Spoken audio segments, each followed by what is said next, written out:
U.S. Financial Industry Regulatory Authority, FINRA, warned on Thursday, November 17th, of potential frauds involving several small initial public offerings, IPOs, many from China. Reuters cited FINRA, reporting that these small IPOs used in manipulative trading fraud are known as pump and dump schemes and advised investors to stay away. It said, FINRA has observed significant unusual price increases on the day of or shortly after the IPOs of certain small-cap issuers, most of which involve issuers with operations in other countries. FINRA said the majority of these IPOs raise less than $25 million with modest numbers of shares for businesses valued at less than $100 million. FINRA added that many of these firms are based in China. They use Hong Kong-based broker-dealers and allocate as much as 90% of their offerings to those dealers. That leads to limited publicly available shares to drive up stock prices artificially. FINRA also alerts investors that criminals try to lure people into investing in these IPOs via texting or social media, saying some of the investors harmed by rampant dump schemes appear to be victims of social media scams. FINRA warned, as these rampant dump schemes evolve, there may be varied attempts to inappropriately influence the IPO process. Underwriters, as gatekeepers, must continue to be vigilant in this regard, particularly when dealing with offshore participants in the underwriting and foreign broker-dealers receiving allocations of shares. In October, NASDAQ reportedly put the brakes on the IPO preparations of some small Chinese firms. It also investigated short-lived stock surges of those firms after their launching. According to Reuters, NASDAQ and the New York Stock Exchange announced Thursday that they would further monitor small-cap IPOs.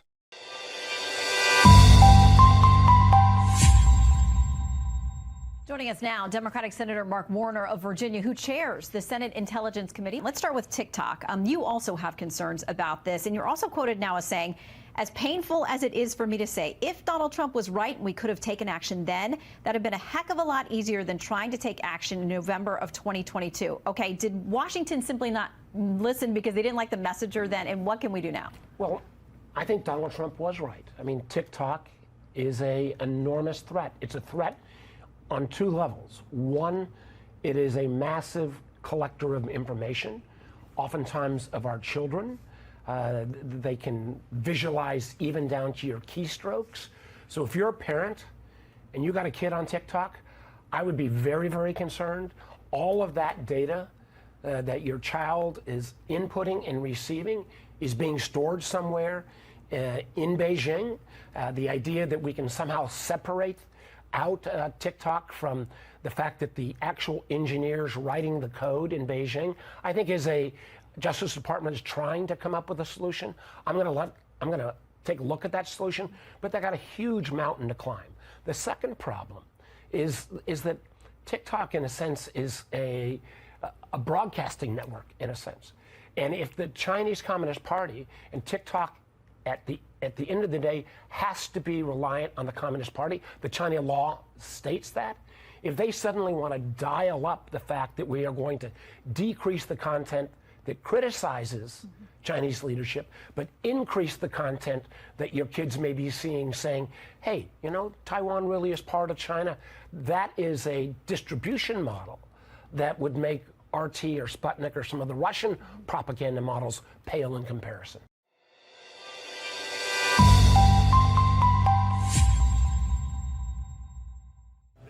In the 36 hours after President Xi's arrival in Thailand, the hotel where the Chinese delegation was staying welcomed 7 world leaders. Among them, close neighbors and distant friends. Many of the leaders took the opportunity to congratulate President Xi in person on the success of the 20th CPC National Congress and his re-election as CPC General Secretary. I have been looking forward to meeting with you to personally congratulate the Communist Party of China for the successful conduct of the 20th Communist Party Congress. Your re-election can only bring a continued stability that will be of advantage to not only for the People's Republic, but also the region and certainly for the world. President Xi's meetings with the other leaders transcended bilateral relations. He addressed China's broader ties with ASEAN, the Pacific Island nations, and the Latin American and Caribbean countries. And he spoke about the Asia-Pacific community of a shared future, as well as the Belt and Road Initiative.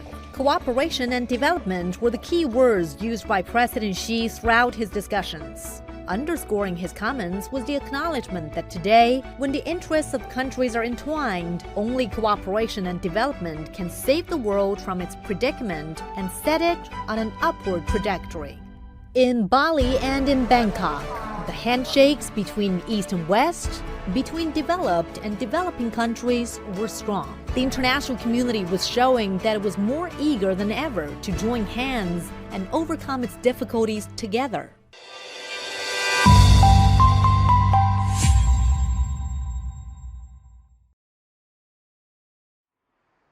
China is lining up a $1 billion fine for Jack Ma's Ant Group. That's according to 6 sources close to the matter. It would set the stage for ending a 2-year regulatory overhaul of the financial technology company. The People's Bank of China is the regulator readying the fine, according to sources. It's driven the revamp of Ant since the firm's $37 billion IPO was cancelled at the last minute 2 years ago. The central bank has been in contact with Ant about the fine over the past few months, the sources added. One source also said it plans to hold more discussions with other regulators about the revamp in the coming months and announce a fine as soon as the second quarter next year. A fine on Ant could bring closure and help the company secure a long-awaited financial holding company license. It may also help it eventually revive its plans for a public market debut. The firm's affiliate Alibaba received a record fine of around $2.5 billion for antitrust violations last year. The penalties are part of Beijing's sweeping crackdown on the country's tech giants, but Chinese authorities have softened their tone on the crackdown in recent months. That as the country tries to help an economy hit hard by the global health crisis. Ant and the People's Bank did not respond to a Reuters request for comment.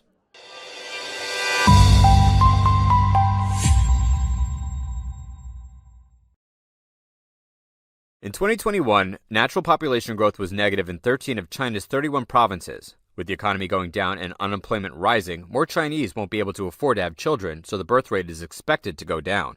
Last year, China had a record low of 10.6 million births. According to the National Bureau of Statistics of China, the net population growth from last year is 480,000, hitting a new low for the past 60 years. The country's population is almost on the brink of negative growth. The China Statistical Yearbook 2022 lists the births, deaths, and natural growth rates for China's 31 provinces. The population growth in 13 provinces was negative for 2021, and 6 of those 13 provinces have seen their population growth rate drop for the first time in recent decades. Mr. Hong is a population and economics expert. He told Radio Free Asia that the worsening economy would slow the natural growth rate of the population even further. He explained that Beijing has no real plan to boost the population. The current political and economic situation is unstable.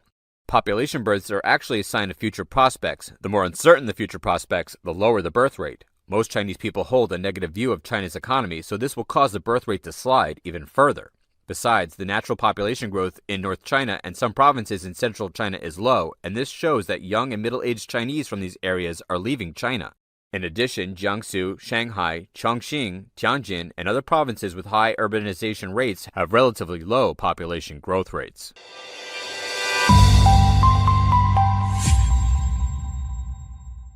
China makes up more than 1/3 of global apparel exports.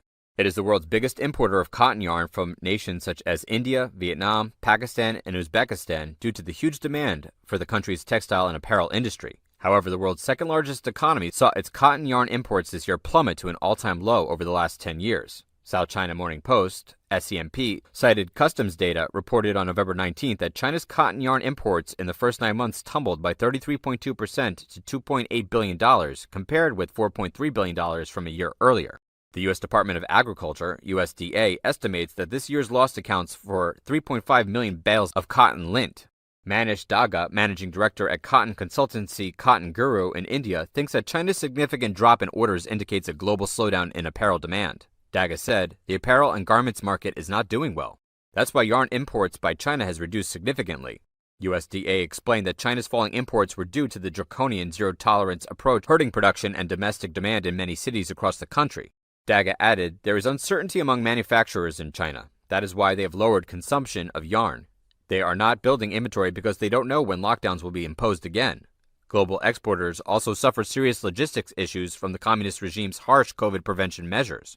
Arun Dwivedi, the owner of Charun Enterprise, an Indian exporter of organic cotton, said, "Oftentimes our containers are stopped, and there is no reliability."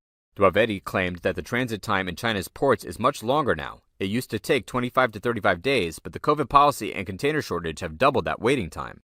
As a result, his company has stopped exporting to China this season, contrasting with 250,000 bales of cotton shipped to the nation at the end of last year. Regarding the outlook for global apparel manufacturing, USDA said in an August report that countries such as Vietnam, Pakistan, Indonesia, Bangladesh, and Turkey will likely account for 47% of global cotton imports before 2030. Meanwhile, China, which makes up more than half of the cotton imports at its peak in 2012 and 2013, saw its imports plunge to 26% in 2021. And by the year 2030, this figure could further drop to about 24% due to the growing production costs and wider application of synthetic fibers.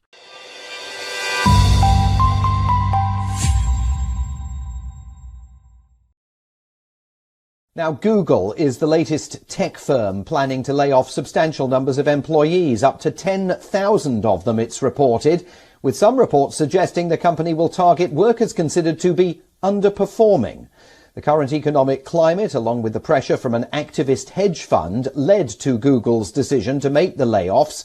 Google's parent, Alphabet, employs around 180,000 people worldwide, making it one of the biggest employers in the tech industry. The median annual salary of a Google employee is around $300,000.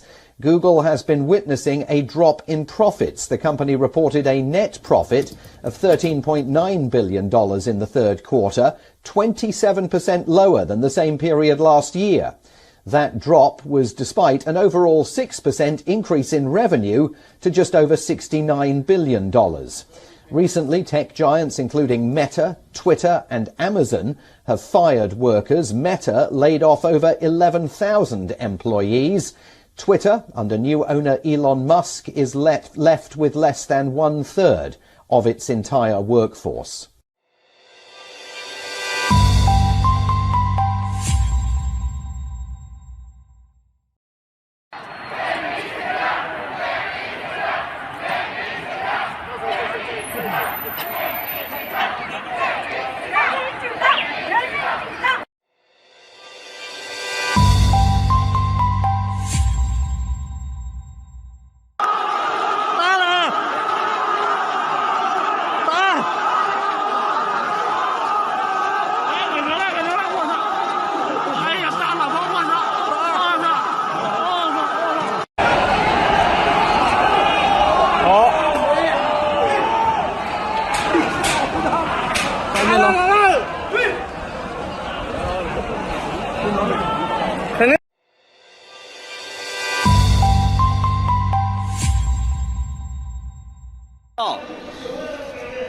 这他妈就是扶上来，跑个那边他跑了呀，跑丢到哪儿去了？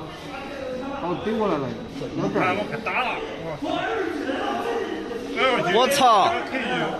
跑到哪儿去了？打了，我操！又在跑呀！这边一跑，那边在那。就打了，往死里打了。抓住谁抓一个打一个，你看见没？你只要给他跪在那了。我靠，你看见没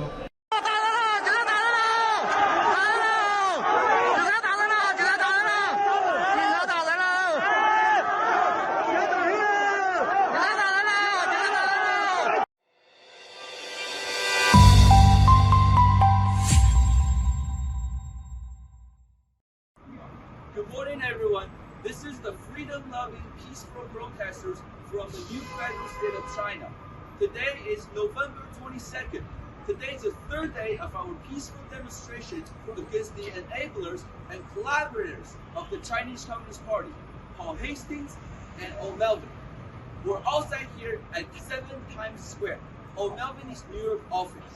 Yesterday at this location alone, we've passed out more than 1,500 flyers to New Yorkers passing by. That's 1,500 families learning about the distasteful, hateful conduct of Paul Hastings, of O'Melveny, and against Chinese dissidents abroad on behalf of the Chinese Communist Party. To this date, we've passed over 30,000 flyers worldwide to people exposing the truth about the CCP's enablers in the West. That's Paul Hastings, that's Mao Albany, that's these evil American attorneys helping the Chinese Communist Party to persecute the Chinese people, the Uyghurs in Xinjiang, and the Chinese dissidents abroad. We, the freedom-loving people of the new federal state of China, will never give up. We'll keep protesting, but we'll be peaceful and we'll be lawful. We'll see you for the next 90 days. Thank you.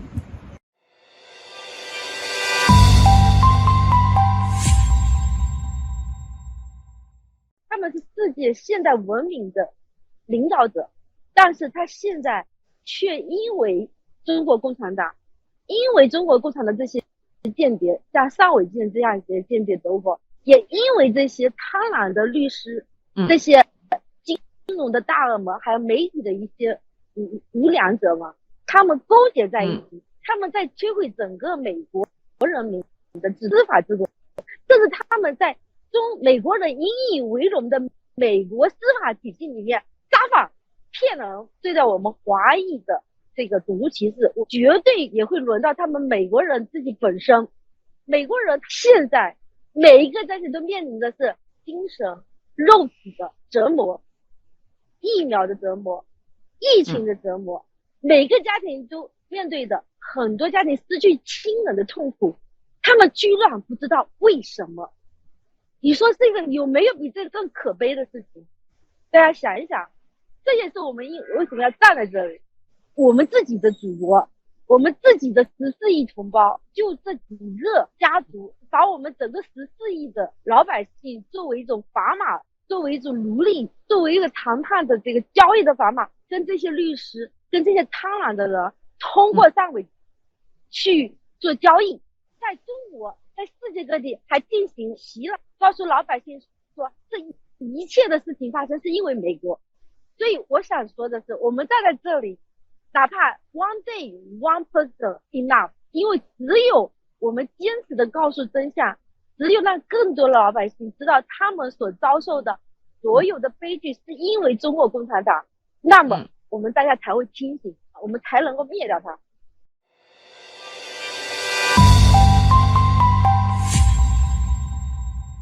We've been here since 8:30 in the morning, and we have distributed many flyers. We have an open letter for all the New Yorkers, and especially for people who work inside the Paul Hastings law firm. And so we are exposing the CCP's scheme of weaponizing the U.S. judicial system to persecute the Chinese whistleblowers and to also launch an assault on the U.S. rule of law. And so when we share our story with the policemen, with the lawyers, and with people who happen to see our peaceful protest, people were shocked. I mean, we just met a 60-year-old real estate developer from Greenwich. He's such a great and compassionate American gentleman. He stopped by, he took our flyer, and he says, wow, I didn't know all this story. I just know the CCP is bad, but I didn't know that American law firm is involved in aiding and abetting the Chinese Communist Party to persecute the Chinese people. So he was so touched by our peaceful protesters' courageous act that he took out a bunch of cash, like $20, $100. He wanted to donate to our people, said, buy some coffee. This is my small token of gratitude and appreciation for you being here to share your voice, to share your story. This is a very important story for all American people to hear and to wake up. He says, America is sleeping. Many people didn't know the truth. They need to hear from you guys. You need to share the story loud and clear so that as many American people can be woke up, because people need to wake up. This country is under attack by the CCP, and the mainstream media is not reporting it. The social media has been censoring the story, and the Wall Street, and they have been colluding with the CCP, trying to kill, to silence the Chinese whistleblowers. We also met another famous documentary photographer. He's on a vacation from Alaska. He stopped by. He says he's been taking photos of the public protest everywhere, and he was most touched by the new federal state of China's protest because it's Asian people, it's Chinese people. They're so peaceful and they're taking up the world's most powerful dictatorship because a lot of people are protesting their employer, okay? They're protesting against an individual. But you guys, you're protesting against the world's biggest dictatorship, the most vicious dictatorship, the most powerful totalitarian regime. So he was very moved and he also gave us a great interview. I mean, we're so touched by all these American people's support and compassion for our cause.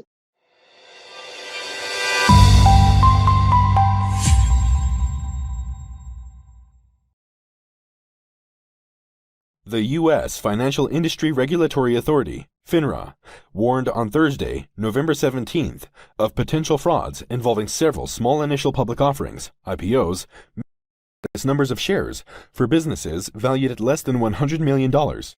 FINRA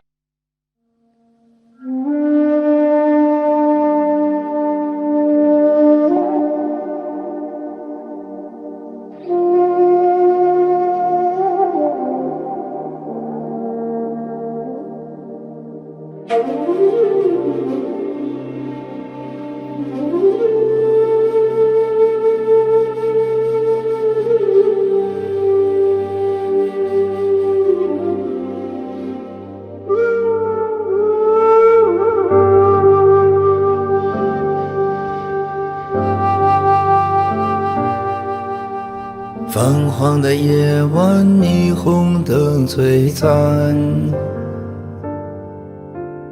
点亮黑暗，赶不走孤单。午夜和白天不停地转换，游走在街头，思念的孤单。相聚的狂欢总是很短暂，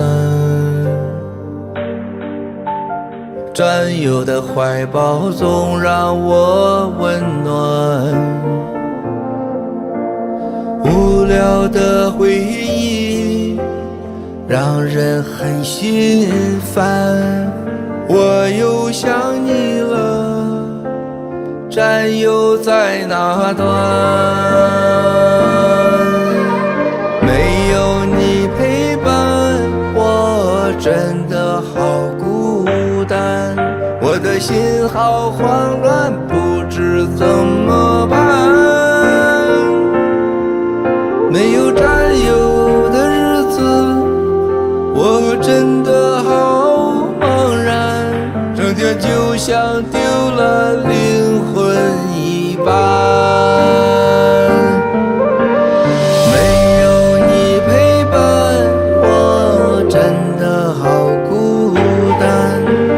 心好慌乱，不知怎么办。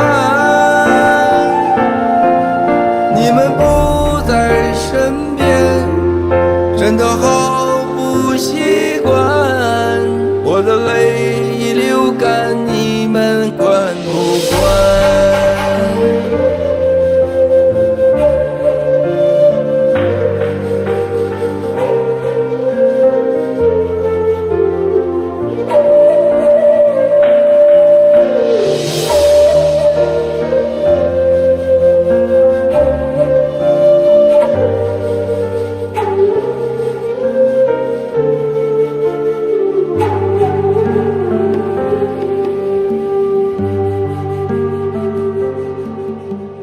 泛黄的夜晚，霓虹灯璀璨，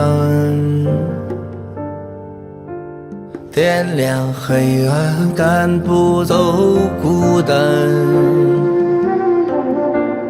午夜和白天不停地转换，游走在街头，思念的孤单。相聚的狂欢总是很短暂，战友的怀抱总让我温暖，无聊的回忆让人很心烦。我又想你了，战友在哪端？没有你陪伴，我真的好孤单。我的心好慌乱，不知怎么办。没有战友的日子，我真的好茫然，整天就像丢了灵魂一般。没有你陪伴，我真的好孤单。我的心好慌乱，不知怎么办。你们不在身边，真的好不习惯。我的泪已流干，你们管不管？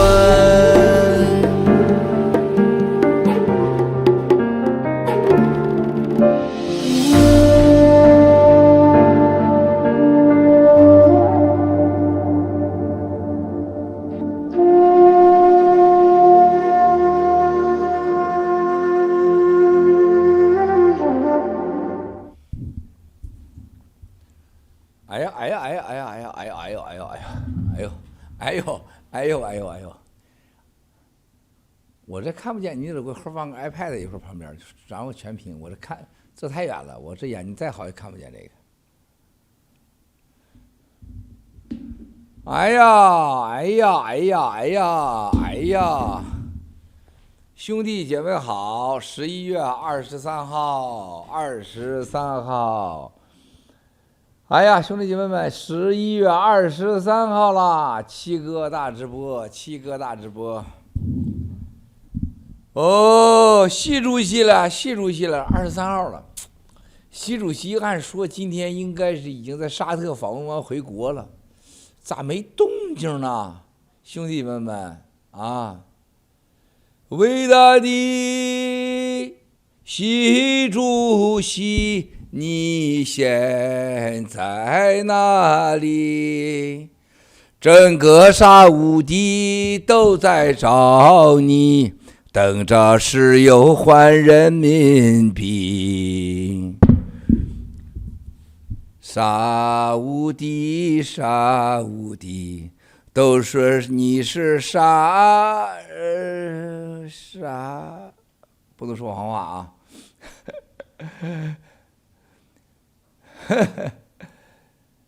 哎呀，石油换人民币呢？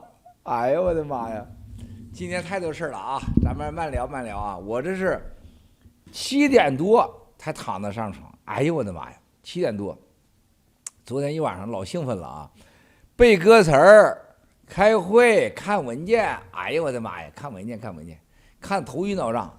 然后呢，哎，我发现这件衣服是大号的，哎，但穿的也不孬啊，真是好看。习凡神是真牛叉啊！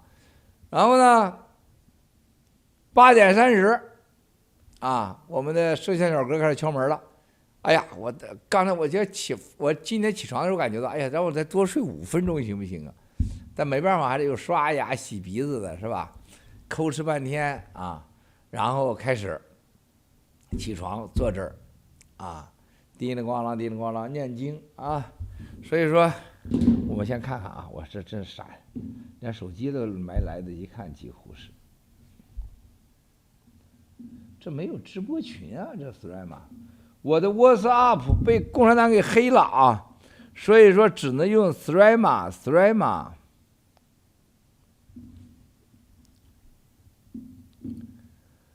伟大的习主席现在在哪里？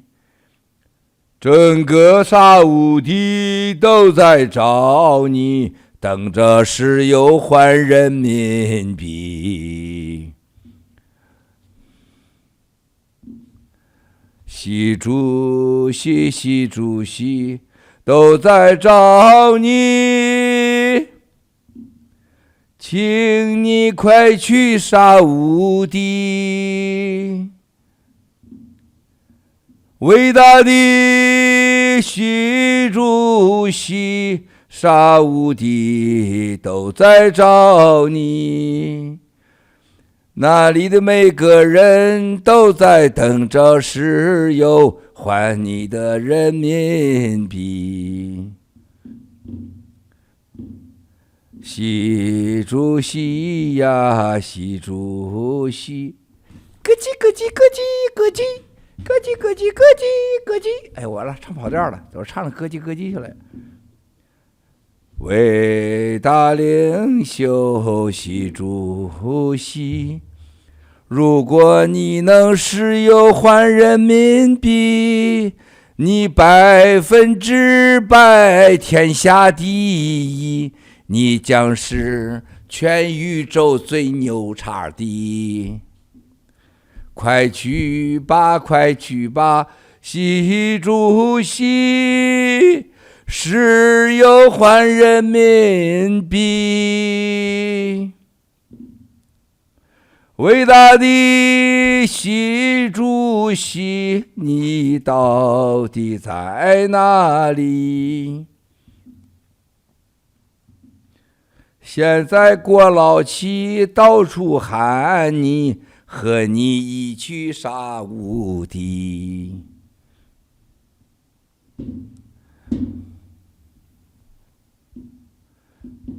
伟大的习主席，咯叽咯叽咯叽咯叽，噔噔噔噔噔。我大早上是不是吃错药了？你说这是神经吧唧的呀？啊！哎呀，现在，对了，你给我放个架子呢，那块儿那个，哎，架子啊，拿走了。咱现在先开始啊，做功课啊，这个三票老坑布置的工作有顽童、哈雷、文人，要增加了哈雷文人呢，不该才了哈雷文人啊。整理了今天11月23号大直播站有问题汇总。第一个问题，哎，好像今天问题很多呀，是吗？7个问题，哎，我的妈呀，7个问题啊！第一个，香港特首李家超在 APEC 期间坐在习太阳旁边，返港后确诊新冠阳性，急问其哥，习太阳现在身体状况如何？他的颈椎咋样了？你看你问人家病了，你家又问颈椎去了，说这种问题啊不好。脑筋急转弯是吧？你容易把人家问题给说着哎，这个传染冠状病毒是吧？你这又问这颈椎，这咋回答呀？他传染了跟颈椎也不是一回事吗？对不对呀？伟大领袖习主席现在在哪里？哎呀，这个第一个，习主席是染上病毒了，100%，反应还挺大。颈椎有没有反应，俺不知道啊。第二个问题，沙特万豪酒店等待习太阳入住，而习又不知所终。美国宣布成立印太地区太空军司令部，中共派飞机去支持伊朗，镇压民众抗议。最近局势的变化有点眼花缭乱，请七哥剧透一下，这中间都发生了啥事儿啦？谢谢啊，啥事也没发生啊，一如既往的疯狂啊，在整个 G20 期间啊，习主席啊一个人的疯狂啊，一个人的嚣张，两个人的嚣张，就王毅很嚣张啊，就是很多人跟我说，他说这个王毅简直就是个疯狗一样啊，就是疯狗一样啊，疯狗一样啊，所以说这一个人的疯狂，两个人的嚣张，然后呢，所有的是吧，给中国人就拉仇恨呗，是吧？中国人反正喜欢这种战狼文化嘛，那你就战吧，是吧？所有的就是自己作的。